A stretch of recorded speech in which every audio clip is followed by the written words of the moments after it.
Hello, আসসালামু আলাইকুম viewers. আজকে আমরা তৈরি করব একটি 5000 mAh এর পাওয়ার ব্যাংক।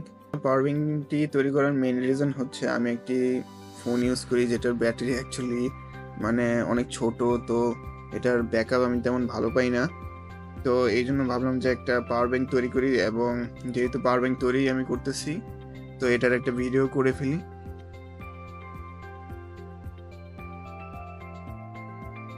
তো পাওয়ার ব্যাংক তৈরি করার জন্য এখন কম্পোনেন্টগুলো চুজ করা লাগবে। এখানে আমার কাছে 5টার মতো পাওয়ার ব্যাংক সার্কিট রয়েছে, এবং একটি ব্যাটারি রয়েছে, লিথিয়াম পলিমার ব্যাটারি। এই ব্যাটারিটি আমি নিউই কিনেছিলাম, বাট আমি ভুলে এটা ছিদ্র করে ফেলি, তাই আমি এখানে হট গ্লু দিয়ে আর র্যাপিং পেপার দিয়ে এটাকে র্যাপ করে রাখছি। এখানে আমরা পাওয়ার ব্যাংকটির সার্কিট হিসেবে এই সার্কিটটি ইউজ করব। এখানে যে চিপটি ইউজ করা হয়েছে এটা হচ্ছে IP5356। এই সার্কিটে আমি কাউকে রেকমেন্ড করব না, কারণ এটার অ্যাকচুয়ালি প্রাইস অনেক বেশি এবং পারফরমেন্স অত তেমন ভালো না। আমি জাস্ট ইউজ করতেছি কারণ এটা এই সার্কিটগুলোর মধ্যে সবচেয়ে ছোট।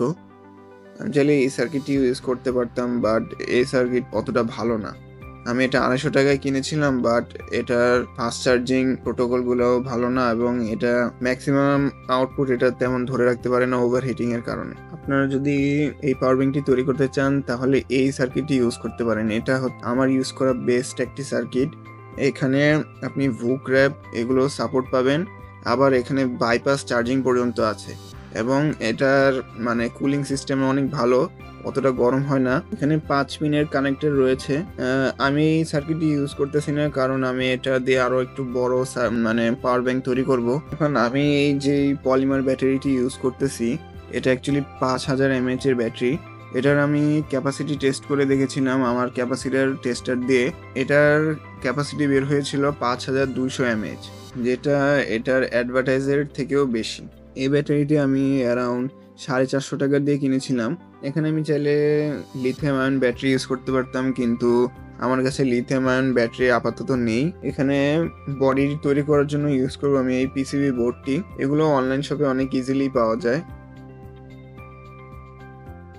এখন আমরা দেখব যে এই সার্কিটটি এই ব্যাটারিটিকে কত এম্পিয়ারে চার্জ করে, এবং ডিসচার্জের সময় এই ব্যাটারিটির থেকে কি পরিমাণ এম্পিয়ার টানে। তাই আমি এখানে একটি সেটআপ করে রাখছি। আমি এখানে মাইনাস প্লাসের প্রান্ত আমার মাল্টিমিটারে সেট করে দেব, এবং মাল্টিমিটারটিকে আমি এম্পিয়ার মোডে সেট করে দেব। যেহেতু multimeter bidirectional ampere check করতে পারে, তো এখানে আমার বারবার খোলা লাগবে না, আমরা ইনপুট আউটপুট দুইটা এভাবেই দেখতে পারবো। এখানে আমি একটি পাওয়ার ব্যাংক নিয়ে নিয়েছি আর একটি ইউএসবি টেস্টার নিয়েছি ইনপুট চেক করার জন্য। ইনপুট দেওয়ার সাথে সাথে আমরা দেখতে পারতেছি যে এটা ব্যাটারিকে অ্যারাউন্ড 17 ওয়াটে চার্জ করতেছে, বাট যেহেতু এটা ফুল পাওয়ারটা এই ব্যাটারিতে দিতে পারবে না, অর্থাৎ পাওয়ার লস হবে, অ্যাকচুয়ালি ব্যাটারি অ্যারাউন্ড 14 বা 15 ওয়াটের মতো হিসেবে নিচ্ছে। এখানে দেখা যাচ্ছে যে এই সার্কিটটি ব্যাটারিটিকে অ্যারাউন্ড 3.75 এম্পিয়ারে চার্জ করছে। এখন আমরা দেখবো যে এই সার্কিটটি থেকে যদি আমরা ফুল আউটপুট নেই তাহলে এটা ব্যাটারি থেকে কি পরিমাণ এম্পিয়ার টানবে। আমরা দেখতে পাচ্ছি যে এই মডিউলটি আমরা যদি 5 ভোল্টে ডিসচার্জ করি, এটা ব্যাটারি থেকে অ্যারাউন্ড 7 এম্পিয়ার পর্যন্ত টানে। এখন আমরা এই মডেলটিকে 9 ভোল্টে ডিসচার্জ করে দেখব। আমরা দেখতে পারতেছি যে এই মডেলটি অ্যারাউন্ড 7 এম্পিয়ার পর্যন্ত এই ব্যাটারি থেকে নিতেছে। এখন আমরা দেখব যে এই মডেলটি কি কি প্রোটোকল সাপোর্ট করে। এখানে আমরা দেখতে পারতেছি যে এই মডেলটি অ্যাপেলের 5 volt 2.4 ampere, DCP 5 volt 1.5 ampere, Samsung আর বাকিগুলো কোনোটাই সাপোর্ট করে না। বাট এটা অ্যাকচুয়ালি কিউসি 2.0 এবং 3.0 দুইটাই সাপোর্ট করে। এখন আমরা টাইপ সি পোর্টটির প্রোটোকল চেক করে দেখব যে এটা কি কি প্রোটোকল সাপোর্ট করে। আমরা দেখতে পারতেছি যে এটা টাইপ এ পোর্টটির মতোই প্রোটোকল সাপোর্ট করে, বাট এখানে পিডি 3.0 অর্থাৎ 22 ওয়াট সাপোর্ট করে।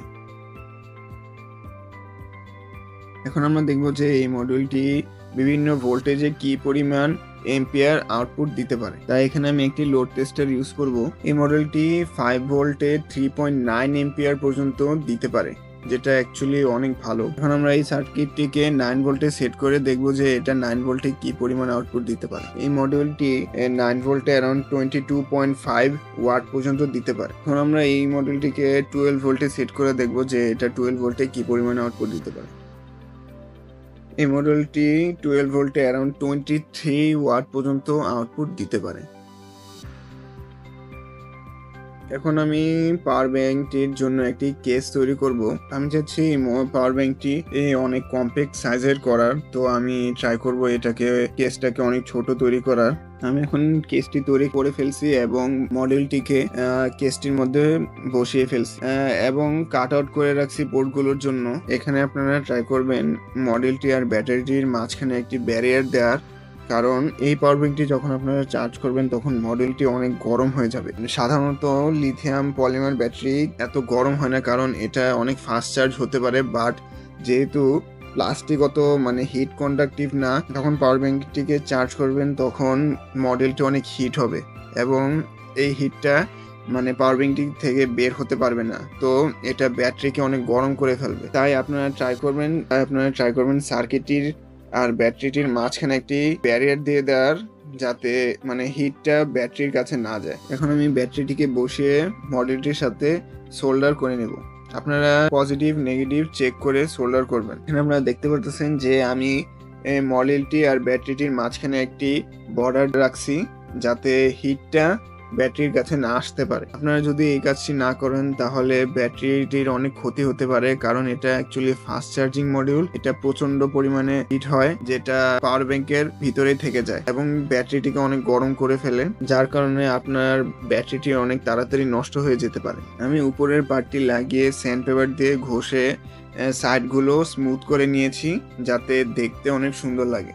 এটা অ্যাকচুয়ালি দেখতে একদম রিয়েল পাওয়ার ব্যাংকের মতোই হয়েছে। এখন আমরা একটি লাস্ট টেস্ট করব যে এই পাওয়ার ব্যাংকটি চার্জ এবং ডিসচার্জ হয় নাকি। আমরা দেখতে পারতেছি যে পাওয়ার ব্যাংকটি চার্জ নিচ্ছে। তো ভিডিওটি ভালো লাগলে লাইক, কমেন্ট, শেয়ার এবং সাবস্ক্রাইব করে দিবেন। আল্লাহ হাফেজ।